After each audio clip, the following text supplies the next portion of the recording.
Hello everyone, welcome to GST class. Students, इस lecture में हम डिस्कस करेंगे जीएसटी की रिटर्न्स, यानी कि जीएसटी में हमने जो कुछ भी आपने ड्यूरिंग द फाइनेंशियल ईयर जितने भी ट्रांजैक्शंस किए हैं, जितनी सप्लाई की है, उसके रिगार्डिंग किसी सप्लायर को या किसी रजिस्टर्ड पर्सन को जीएसटी एक्ट के अकॉर्डिंग कौन कौन सी रिटर्न्स फाइल करनी है, उन रिटर्न्स के टाइप्स और उनकी ड्यू डेट्स अब हम यहाँ पर डिस्कस करेंगे। सबसे पहले हमारे पास आता है जीएसटी रिटर्न है क्या। जीएसटी रिटर्न एक ऐसा डॉक्यूमेंट है जिसमें इनकम की डिटेल्स होती हैं। सबसे पहले अगर रिटर्न की बात करें, रिटर्न एक ऐसा डॉक्यूमेंट है जिसमें हमारी टोटल इनकम की डिटेल्स होती हैं। अब अगर हम जीएसटी रिटर्न की बात करें तो जिसमें हमारी जीएसटी रिलेटेड ट्रांजैक्शंस की डिटेल्स होंगी। Which a tax payer should file, यानी कि जो टैक्स डिपार्टमेंट को या टैक्स अथॉरिटीज़ को कोई टैक्स पेयर अपनी इनकम के रिगार्डिंग जो कुछ भी फाइल करता है, जो कुछ लिख के देता है, उसको हम रिटर्न कहते हैं। अगर ऐसी टैक्स लायबिलिटी हम जीएसटी वाली बात कर रहे हैं तो जीएसटी के रिगार्डिंग आपने जितनी भी आपकी इनकम बनती है, जितने आपके ट्रांजैक्शंस के ऊपर आपका टैक्स पेबल है, उसका विवरण देना हम कहेंगे जीएसटी रिटर्न। टैक्स अथॉरिटीज़ इसे किसी रजिस्टर्ड पर्सन की टैक्सेबल उसकी टोटल टैक्सेबल लायबिलिटी कितनी है या उसका टैक्स कितना ड्यू है वो कैलकुलेट करता है। उसके बाद हमें कहा गया अंडर जीएसटी में क्या, एक रजिस्टर्ड डीलर या रजिस्टर्ड पर्सन उसको जीएसटी रिटर्न जो फाइल करनी है उसमें वो क्या क्या मेंशन करेगा, उसकी परचेजेस यानी उसकी इनवर्ड सप्लाईज, उसकी आउटवर्ड सप्लाईज, आउटपुट जीएसटी और इनपुट जीएसटी यानी कि आईटीसी। तो यहाँ पे आईटीसी हमने पहले पढ़ा हुआ है। परचेजेस मतलब इनवर्ड सप्लाईज जिसको आप जानते हैं, सेल्स मतलब जो उसने सप्लाई किया, आउटवर्ड सप्लाईज, आउटपुट जीएसटी यानी कि उसकी आउटवर्ड सप्लाईज पे जो उसने टैक्स दिया वो, और अगर उसने इनवर्ड सप्लाईज के टाइम पे कोई टैक्स दिया था तो उसका उसे आईटीसी मिल जाता है। Next we have is return किसे फाइल करना चाहिए। अब हम जीएसटी पढ़ रहे हैं तो जीएसटी की रिटर्न किन्हें फाइल करनी चाहिए। फर्स्ट पॉइंट में हमने लिखा है सभी रजिस्टर्ड पर्सन्स को, जो भी जीएसटी एक्ट में जो लोग रजिस्टर्ड हैं उन सभी व्यक्तियों को मंथली, क्वार्टरली या एनुअल जीएसटी रिटर्न उनके बिजनेस के टाइप के अकॉर्डिंग उन्हें फाइल करना ज़रूरी है। सेकेंड पॉइंट, जीएसटी रिटर्न्स में सभी टैक्स पेयर्स को जो कि किसी फर्म को या बिजनेस को इंडिया में ऑपरेट कर रहे हैं, चाहे वो इंटरस्टेट ट्रांजेक्शन्स कर रहे हैं या इंट्रास्टेट कर रहे हैं, ऐसे सभी व्यक्ति जीएसटी काउंसिल द्वारा बताई गई निर्धारित की गई जीएसटी रिटर्न को फाइल ज़रूर करेंगे। तो यहाँ पे हमने पढ़ा जीएसटी रिटर्न क्या है। जीएसटी रिटर्न किस किस चीज़ के रिलेटेड होगी, परचेज, सेल यानी कि सप्लाई, चाहे वो आपकी परचेज वाली हो या सेल वाली हो, कितना आपने आउटपुट टैक्स दिया है और कितना आपने आईटीसी लिया है, किस किस को फाइल करना है। हर वो रजिस्टर्ड पर्सन जो कि जीएसटी एक्ट में रजिस्टर्ड है वो व्यक्ति जीएसटी वाली रिटर्न्स को फाइल करेगा, चाहे उसकी सप्लाई इंटरस्टेट हो या इंट्रास्टेट हो। बच्चे अब हम इन्हें डिटेल में करेंगे। सबसे पहले हमारे पास ये आती है रिटर्न। अब हम सबसे पहले फिर से इसको एक क्विक रिकैप हो जाएगा आपका, रिटर्न का मीनिंग और फाइलिंग ऑफ रिटर्न का मीनिंग। अब हमने रिटर्न अगर फिल करनी है तो उसको फाइल भी करना है। फाइल कहाँ पे करना है, अगर आप इनकम टैक्स की बात करते हो तो सिंपल टैक्स अथॉरिटीज़ को देना है। अगर हम जीएसटी की बात करते हैं तो आपको जीएसटी पोर्टल पे अपलोड करना है। अब सबसे पहले रिटर्न का मीनिंग जानते हैं। रिटर्न का मतलब स्टेटमेंट ऑफ इंफॉर्मेशन, एक ऐसा विवरण जिसमें हम सारी सूचनाएं लिखते हैं। कौन फिल करता है, कौन लिखता है, it is furnished bye tax pair. कोई भी ऐसा व्यक्ति जो कि टैक्स देने के लिए लायबल है वो टैक्स प्रशासकों को रेगुलर इंटरवल्स पे ऐसा मेंशन करके देता है, ये विवरण बना के देता है। Return is required to be furnished, आपको कब बनानी है, एक स्टैट्यूटरी फॉर्मेट में बनानी है, यानी कि जो आपको फॉर्मेट दिया गया है कि कैसे कैसे इन्फॉर्मेशन फिल करनी है वैसे वैसे आप रिटर्न फाइल करेंगे। रिटर्न में आपके पास टैक्स पेयर की डिटेल इन्फॉर्मेशन होती है। Next point we have is filing of returns. Return को फाइल करना, रिटर्न को जमा कराना, प्रस्तुत करना, इसका मतलब लीगल कंप्लायंसेस को फॉलो करना, जो प्रोसीजर आपको वैधानिक तरीके से दिया गया है, जिसमें कोई टैक्स एडमिनिस्ट्रेटर ये कैलकुलेट करते हैं कि आपकी टैक्स लायबिलिटी कितनी है एक पर्टिकुलर टाइम पीरियड के लिए। तो जब आप रिटर्न फाइल करेंगे तभी टैक्स अथॉरिटीज़ आपकी टैक्सेबल लायबिलिटी को फाइंड आउट करेंगी। आगे है जीएसटी में जितनी भी रिटर्न्स फाइल की जाती हैं वो इलेक्ट्रॉनिक फॉर्म में की जाती हैं। बट जो पहले हमने इनकम टैक्स की या डायरेक्ट टैक्सेस की बात की थी उसमें हमने कहा था कि हम रिटर्न्स को मैनुअली भी फिल कर सकते थे, लेकिन जीएसटी एक्ट में सभी रिटर्न्स इलेक्ट्रॉनिक फॉर्म में फिल की जाती हैं।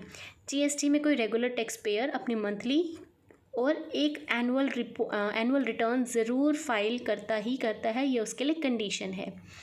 आगे है, अगर कोई टैक्स पेयर रिटर्न फाइल करता है, यहाँ पे हमने लिखा है if A tax payer files returns, अगर वो रिटर्न फाइल करता है सिर्फ तभी वो आईटीसी ले सकता है। आगे जीएसटी में अलग अलग टाइप के रिटर्न्स हैं, अलग अलग टाइप के टैक्स पेयर्स के लिए, जैसे कंपोजिशन स्कीम के लिए अलग है, नॉन रेजिडेंट टैक्स पेयर के लिए अलग है, रजिस्टर्ड कोई टैक्स पेयर है जो कि आईएसडी हो सकता है, टीडीएस और टीसीएस वाले पर्सनस के लिए रिटर्न अलग है।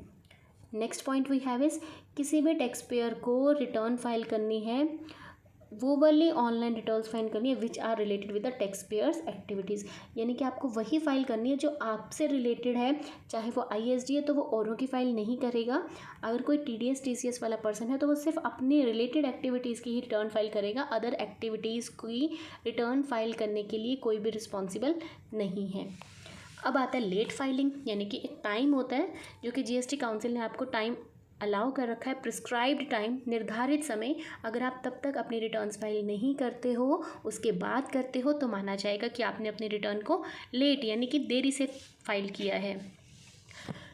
रिटर्न फाइलिंग इज़ मैंडेटरी, ज़रूरी है जीएसटी एक्ट के अंदर, चाहे आपकी कोई ट्रांजैक्शन नहीं भी है फिर भी जो रजिस्टर्ड पर्सन, जो जीएसटी एक्ट के अंदर रजिस्टर्ड पर्सन है, उसे अपनी रिटर्न फाइल करनी है।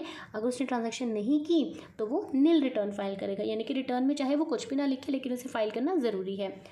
Late filing of GST return will have a cascading effect, अब आप लेट करोगे तो इससे क्या होगा, कास्केडिंग हमने पहले पढ़ा हुआ है, टैक्स ऑन टैक्स, इसकी वजह से क्या होगा, फाइन्स और पेनल्टी लग जाएगी, यानी कि ऑलरेडी आपने टैक्स जो देना था आपको एटलीस्ट कैलकुलेट तो करके बताना था कि आपका टैक्स नहीं बनता या आपकी कोई ट्रांजैक्शन नहीं हुई, अगर आप लेट करते हो तो उसके ऊपर आपको फ़ाइन देना पड़ेगा या पेनल्टी देनी पड़ेगी। Next point we have is, return को आपको जीएसटी आईएन, यानी कि आप हर किसी का जीएसटी आईएन यानी आइडेंटिफिकेशन नंबर अलग अलग है तो उसके अकॉर्डिंग ही आपको रिटर्न फाइल करनी है। कोई भी पर्सन मल्टीपल रिटर्न्स फाइल करेगा, किस चीज़ के लिए, if he has more than one GST IN in one state, किसी व्यक्ति के पास एक ही राज्य में उसके एक से ज़्यादा बिजनेस है, उसके पास जीएसटी आईएन अलग अलग है तो वो बहुत सारी रिटर्न्स यानी कि अलग अलग रिटर्न्स ही फाइल करेगा।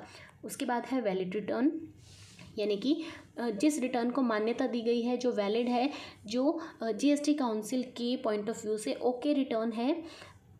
जीएसटी एक्ट में कोई रिटर्न जो कि इस एक्ट के अंदर फाइल की गई है वो तभी वैलिड होगी ओनली व्हेन, कब, अगर सेल्फ असेसमेंट की गई है, यानी कि उस टैक्स पेयर ने रिटर्न में अपना उसने सेल्फ असेस किया है अपना टैक्स कि उसका टैक्स कितना बनता है on that return. Return valid कब नहीं होगी, जब ऑल टैक्स ड्यूज़ हैं, यानी कि उसने टैक्स का कैलकुलेट ही नहीं किया, उसके सभी टैक्स ड्यूज़ हैं as shown in the return are paid in full, उसने रिटर्न में तो लिख दिया कि हमने सारे टैक्स दे दिए लेकिन उसने टैक्स नहीं दिए, तो ऐसी रिटर्न को वैलिड नहीं माना जाएगा। अगर किसी व्यक्ति ने अपना असेसमेंट खुद किया है और अपने सारे टैक्स पे कर दिए तो उस रिटर्न को वैलिड रिटर्न मान दिया जाएगा। अब आते हैं जीएसटी रिटर्न्स कौन कौन सी होती हैं। स्टूडेंट्स, ये आपको प्लीज़ कुछ रिटर्न्स तो आपको याद ही रखनी पड़ेंगी, कुछ का टाइम आप याद रख सकते हो। मैं ये नहीं कहूँगी कि आप सारी रिटर्न याद कीजिए, बट जितना हो सके उतनी रिटर्न्स याद कीजिए। अगर आपको ये पता चल जाए कि कौन सी रिटर्न है, भले ही आप आगे थोड़ा सा लिख सकते हैं, लाइक जीएसटीआर मेंशन कर दीजिएगा अगर आपको एग्जैक्टली याद नहीं आता पेपर के टाइम पे। तो चलो वन बाय वन अब इनको डिस्कस करते हैं। फर्स्ट जीएसटीआर 1, यानी कि पहली रिटर्न कौन सी है, आउटवर्ड सप्लाईज़ की, यानी कि जितनी भी टैक्सेबल गुड्स या सर्विसेज की मैंने सप्लाई की है उनकी मंथली रिटर्न जाती है। कब जाएगी, अगले महीने की 10 तारीख को या उससे पहले। दूसरी इनवर्ड सप्लाईज़ के लिए ये भी मंथली बेसिस पे होती है, नेक्स्ट मंथ की 15 तारीख तक या उससे पहले। जीएसटीआर 3 थर्ड रिटर्न, कोई नॉर्मल टैक्स पेयर जो अपनी टैक्स की अमाउंट के साथ अपने रिटर्न फाइल करेगा, ये भी मंथली बेसिस पे है, ये नेक्स्ट मंथ की 20 या उससे पहले। जीएसटीआर 3 का पार्ट बी, इसमें क्या है, सिंपल रिटर्न वो लोग फाइल करेंगे जिन्होंने वो आर रिक्वायर्ड, जिन्होंने जीएसटीआर 3 में जिन्होंने रिटर्न फाइल करनी है वो 3B भी फाइल करेंगे, ये भी मंथली है, सेम इसका भी टाइम है। जीएसटीआर 4 है कंपोजिशन वालों के लिए, क्वार्टरली बेसिस पे होती है, या तो अगले महीने की 18 तारीख या उससे पहले। जीएसटीआर 5 स्टूडेंट्स, इनको आगे मैंने डिटेल में भी इनके नोट्स बनाए हैं, आप वो पढ़ सकते हैं। GSTR 5 non resident foreign taxable persons के लिए, ऐसे पर्सन जो कि टैक्सेबल सप्लाई तो कर रहे हैं लेकिन वो बिज़नेस के फर्दरेंस के लिए नहीं कर रहे, तो उनको भी मंथली रिटर्न फाइल करना ज़रूरी है। किस दिन, नेक्स्ट मंथ की 20th या उससे पहले, या फिर जिस दिन उनका अगर रजिस्ट्रेशन एक्सपायर हो रहा है उसके आफ्टर एक्सपायरी ऑफ रजिस्ट्रेशन, यानी कि जिस दिन उनका रजिस्ट्रेशन एक्सपायर हुआ उसके 7 दिन के अंदर अंदर या फिर नेक्स्ट मंथ की 20th, दोनों में से जो भी पहले हो। R6 return for input service provider, इनको भी मंथली फाइलिंग करनी है अगले महीने की 13 तारीख है, उससे पहले। TDS वालों के लिए 7 है और TCS वालों के लिए GSTR 8 है। मंथली फाइल करनी है अगले महीने की 10 तारीख से पहले। ये चीज़ हमने TDS और TCS का जो लेक्चर किया था उसमें भी मैंने मेंशन किया था। 9 में आप कौन सी मेंशन करेंगे? एनुअल। तो एनुअल रिटर्न तो ऑब्वियसली जिसका नाम ही एनुअल है वो एनुअली साल में एक बार फाइल होगी। कब? नेक्स्ट फाइनेंशियल ईयर के 31 दिसंबर या उससे पहले। ये आपके पास लास्ट टाइम होता है 31 दिसंबर तक कर सकते हो। 9A ये भी एनुअल है। ये जो लोग 9 फिल कर रहे हैं एनुअल, उनको एक 9A भी फिल करनी है मंथली, जो कि आपके 31 दिसंबर तक ही वैलिड है। 10 फाइनल रिटर्न, जब आपका रजिस्ट्रेशन या तो कैंसिल हो जाता है या सरेंडर हो जाता है तो आपको उसके 3 मंथ्स के अंदर अंदर, यानी जिस दिन आपका GST रजिस्ट्रेशन कैंसिल हो गया उस रजिस्ट्रेशन के कैंसिलेशन के 3 मंथ्स के अंदर अंदर आपको GSTR 10 में फाइनल रिटर्न फाइल करनी है। बच्चे ये इनकी डिटेल्स हैं, कौन कौन से पर्सन्स लाइबल हैं, कब तक आपको करनी है, डॉक्यूमेंट्स क्या क्या देने हैं, कोई अगर मिस्टेक हो जाती है रिटर्न में तो वो कैसे रेक्टिफाई करना है, ये आगे इनके रिलेटेड इन्फॉर्मेशन दी हुई है। ये सारी रिटर्न्स बच्चे जितना हो सके आप प्लीज़ इनको याद करने की कोशिश कीजिए। GSTR 4 composition, GSTR 5 non resident taxable person, late filing GSTR 6, then we have 7, then we have 8 as well as 9. 9A में आपको आएगा पहली रिटर्न आपने कब दी है, एनुअल रिटर्न आप कब दे रहे हो, क्या क्या डॉक्यूमेंट्स चाहिए आपको। 10 है फाइनल रिटर्न, जो भी हमने कहा कि अगर आपका रजिस्ट्रेशन कैंसिल हो गया है तो या सरेंडर कर दिया तो इसके लिए कंडीशन है। आगे बच्चे कुछ अदर प्रोविजंस आते हैं, आप इनको पढ़िए। फर्स्ट है हमारे पास नोटिस टू रिटर्न डिफ़ॉल्टर्स, यानी कि जिन लोगों ने रिटर्न फाइल नहीं की उनके लिए नोटिस सेक्शन 46 के अंडर इशू किया जाता है। ए नोटिस इन प्रिस्क्राइब्ड फॉर्म, जैसा कि GST काउंसिल ने नोटिस निर्धारित किया हुआ है, जिस फॉर्म उसका फिक्स किया हुआ है उस नोटिस को इशू किया जाएगा। ये भी इलेक्ट्रॉनिकली होगा उस रजिस्टर्ड व्यक्ति को जिसने अपनी रिटर्न्स अंडर सेक्शन 39 फाइल नहीं की, या फिर जिसने एनुअल रिटर्न भी फाइल नहीं की। आप मंथली क्वार्टरली नहीं कर रहे हो कोई बात नहीं, लेकिन आप 31 दिसंबर तक एनुअल रिटर्न तो फाइल कर सकते थे। अगर आपने एनुअल रिटर्न भी फाइल नहीं की, आप किसी भी तरह की रिटर्न फाइल नहीं कर पा रहे हो, तो रजिस्टर्ड पर्सन को ऐसा नोटिस दिया जाएगा। और इस रजिस्टर्ड पर्सन को जब ये नोटिस दिया जाएगा तो इस नोटिस का मतलब है कि नोटिस मिलने के 15 दिन के अंदर अंदर वो अपनी रिटर्न फाइल कर दे, अदरवाइज़ वो टोटली डिफ़ॉल्टर माना जाएगा। दूसरा प्रोविज़न है लेट फीस। अगर आपने रिटर्न फाइल करने में लेट कर दिया तो ऑब्वियसली फ़ीस तो लगेगी, पेनल्टी तो आपको देनी है। वो पेनल्टी सेक्शन 47 में बताई गई है। अब देखिए वो किस तरह लगेगी। पहला है आउटवर्ड सप्लाईज़। अगर आपके आउटवर्ड सप्लाई हैं जिसके लिए हमने GSTR 1 फिल किया था, या सेक्शन 39 के अंडर आपको जो रिटर्न फाइल करनी है, या फिर फाइनल रिटर्न, अगर आपका रजिस्ट्रेशन कैंसिल हो गया, इन केसेस में अगर आप लेट करते हो तो जितने दिन तक आपने लेट किया उतने दिन पर डे के हिसाब से 100 रुपीज़, या फिर ज़्यादा से ज़्यादा 5000, यानी कि आप मैक्सिमम कितना 50 डेज़ डिले कर सकते हो। तो दोनों में से जो भी कम हो वो फ़ाइन या वो फ़ीस आपके ऊपर चार्ज हो जाएगी।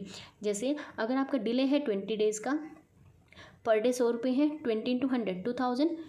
अगर डिले 42 डेज़ का है तो 4200। अगर डिले 102 डेज़ का है तो देखो 100 दिन 102 है, 102 गुना 100 करोगे तो 10,200, लेकिन ज़्यादा से ज़्यादा कितना 5000 ले सकते हो। इस केस में आपका 5000 रहेगा। एनुअल रिटर्न अगर आपने फाइल करने में लेट कर दी, जो कि हमने GSTR 9 या 9A में फिल किया था, उसमें अगर लेट हो जाए तो सेम 100 रुपीज़ पर डे, जितने दिन का आप फेलियर कर रहे हो, या फिर आपके टर्नओवर का 1/4%, that is 0.25% of aggregate turnover, दोनों में से जो भी कम हो। एग्जाम्पल डिले 20 डेज़ का है, फर्स्ट केस 20 × 100 कर देंगे 2000। दूसरा टर्नओवर कितनी है 60 लाख, 60 लाख का 0.25 सॉरी, वो आप कैलकुलेट करेंगे तो दोनों में से जो भी कम हो आपका यही कम आएगा, ये आपने फ़ाइन इम्पोज कर देना है। ये जो पेनल्टी CGST एक्ट में लगाई जा रही है, ये कितना अमाउंट होगा आपका, जितना भी टैक्स पेबल बनता था CGST SGST के अकॉर्डिंग, उसके अकॉर्डिंग ही आप पेनल्टी या फ़ाइन पे करेंगे। That is penalty shall be double of the amount as mention above, यानी कि डबल हो जाएगा लगभग आपका अमाउंट, जितना टैक्स देना था प्लस आपकी पेनल्टी हो जाएगी। नेक्स्ट है, आप रिटर्न्स को किस तरह से फाइल कर सकते हो, किस तरह से अपलोड कर सकते हो। अपलोड करने का मतलब हम यहाँ पे कह सकते हैं methods of filing of returns. अगर मैं ये बोलती सिर्फ फाइलिंग ऑफ रिटर्न, इसका मतलब मैं किसी और रिटर्न की बात कर रही हूँ, लेकिन जीएसटी में सारी रिटर्न्स इलेक्ट्रॉनिक फॉर्म में फाइल होती है, इसलिए हम कहेंगे अपलोडिंग द रिटर्न्स। फर्स्ट, किसी भी वेब इंटरफेस से कर सकते हो जीएसटी के कॉमन पोर्टल पे। दूसरा, जीएसटी नेटवर्क सर्वर पे आप अपलोड करेंगे। तीसरा, अकाउंटिंग के लिए जितने भी सॉफ्टवेयर्स हैं उनकी हेल्प लेके आप जीएसटी सिस्टम पे अपनी रिटर्न को फाइल कर सकते हैं। फोर्थ, जीएसटी नेटवर्क ने जीएसटी सर्विस प्रोवाइडर फ्रेमवर्क भी बनाया है, आप इस फ्रेमवर्क पे भी अपने रिटर्न्स को अपलोड कर सकते हो। जीएसटी प्रैक्टिशनर्स के थ्रू भी हम रिटर्न फाइल कर सकते हैं। लास्ट है, सर्विसेज ऑफ फैसिलिटेशन सेंटर्स, यानी कि रिटर्न फाइल करने के लिए जीएसटी काउंसिल ने छोटे छोटे सेंटर्स बनाए हुए हैं, लाइक जैसे आप कैफ़े जिनको बोलते हो, जहाँ पे जाके आप अपने रिटर्न्स को ईजिली फाइल कर सकते हो। लास्ट टॉपिक है हमारे पास precautions to be taken by tax payer, यानी कि वो रजिस्टर्ड पर्सन जो कि अपने रिटर्न्स फाइल कर रहा है जीएसटी एक्ट में, उसको क्या क्या सावधानियां रखनी है for a burden free compliance under GST, ताकि वो बिना किसी बर्डन के अपने जीएसटी रिटर्न को फाइल कर दे। फर्स्ट हमारे पास है टाइमली अपलोडिंग। जो भी व्यक्ति जीएसटी के अंदर रिटर्न फाइल करना चाहता है, अगर वो कोई टेंशन नहीं लेना चाहता, सावधानी से फिल करना चाहता है, तो वो जिस टाइम पे आपको अलाउ किया गया है उसी टाइम तक, निर्धारित समय तक अपनी रिटर्न फाइल कर दीजिए। जैसे GSTR 1 सबसे सिंपल और फर्स्ट है, तो आप यहाँ पे ध्यान रखेंगे कि अगले महीने की 10 तारीख तक आपको, बाय का मतलब या तो आप ऑन और बिफोर वर्ड यूज़ करोगे या फिर आप बाय वर्ड यूज़ करोगे, यानी कि 10 तारीख तक, नेक्स्ट मंथ की 10 तक आपको अपनी रिटर्न अपलोड कर देनी है। सेकंड पॉइंट, जितने भी इन्वॉइसेस हैं जो टैक्स पेयर ने इशू किए हैं, बच्चे इन्वॉइस का चैप्टर हमने किया था टैक्स इन्वॉइसेस, जिसमें मैंने टैक्स इन्वॉइस और डेबिट क्रेडिट नोट और डिलीवरी चालान आपको कराया था। अगर रेगुलर बेसिस पे कोई भी इन्वॉइसेस आप नोट इशू कर रहे हो, कोई भी टैक्स पेयर या कोई भी रजिस्टर्ड पर्सन इन्वॉइस इशू कर रहे हैं, तो उन इन्वॉइस की डिटेल भी, वो भी आपको अपलोड करने हैं। टाइमली अपलोड कर दीजिए ताकि आपको बाद में कोई भी प्रॉब्लम ना हो, आप सारे कंप्लायंसेस को ईजिली फॉलो कर सकें। थर्ड है, टैक्स पेयर को जब भी अपनी रिटर्न्स फाइल करनी है, इन्वॉइसेस फाइल करने हैं, तो वो क्या करेगा, जब वो अपलोड करेगा अपने इनवर्ड सप्लाईज़ के करेगा, अपने आउटवर्ड सप्लाईज़ के करेगा। अगर मान लीजिए कोई रजिस्टर्ड पर्सन है, वो रिसीव कर रहा है गुड्स को, तो इनवर्ड सप्लाई की अपलोडिंग करेगा। अगर वो सेल कर रहा है तो वो अपनी आउटवर्ड सप्लाईज़ की भी रिटर्न फाइल करेगा। वो ऐसा इसलिए करेगा अपनी इनवर्ड और आउटवर्ड सप्लाई के लिए, ताकि वो अपनी इनवर्ड सप्लाई पे दिए गए टैक्स पे आईटीसी क्लेम कर सके। रिसिपिएंट्स कैन ऑल्सो एनकरेज, यानी कि जो आईटीसी ले रहे हैं या जो गुड्स रिसीव कर रहे हैं, वो अपने सप्लायर्स को भी कह सकते हैं कि आप भी अपने इन्वॉइसेस अपलोड कर दीजिए रेगुलर बेसिस पे, इंस्टेड ऑफ डूइंग इट और ऑन और close to the due date. यानी कि जो लोग रिटर्न्स को टाइमली फाइल कर रहे हैं, वो दूसरों को भी एनकरेज कर सकते हैं कि आप टाइम पे अपने इन्वॉइसेस को अपलोड कर दीजिए, ड्यू डेट से पहले या ड्यू डेट ख़त्म होने से पहले, अदरवाइज़ आपको पेनल्टी पे करनी पड़ेगी। स्टूडेंट्स, ये हमने किया जीएसटी की रिटर्न्स, प्रिकॉशंस, पेनल्टी कितनी लगेगी, किस किस तरीके से हम अपलोड कर सकते हैं, लेट फीस हमने यहाँ पे बात की 100 रुपीज़ या फिर 5000, दोनों में से जो भी कम है, या फिर एग्रीगेट टर्नओवर के बेसिस पे बात करेंगे एनुअल रिटर्न के केस में। नोटिस किस तरह से दिया जाएगा, डिफ़ॉल्टर्स को नोटिस देने के 15 दिन के अंदर अंदर ऐसे रजिस्टर्ड पर्सन को अपनी रिटर्न फाइल करने के लिए बोला जाता है जो पर्सन ऑलरेडी लेट है। उसके बाद हमने अलग अलग टाइप की रिटर्न्स की बात की है। ठीक है बच्चे, तो ये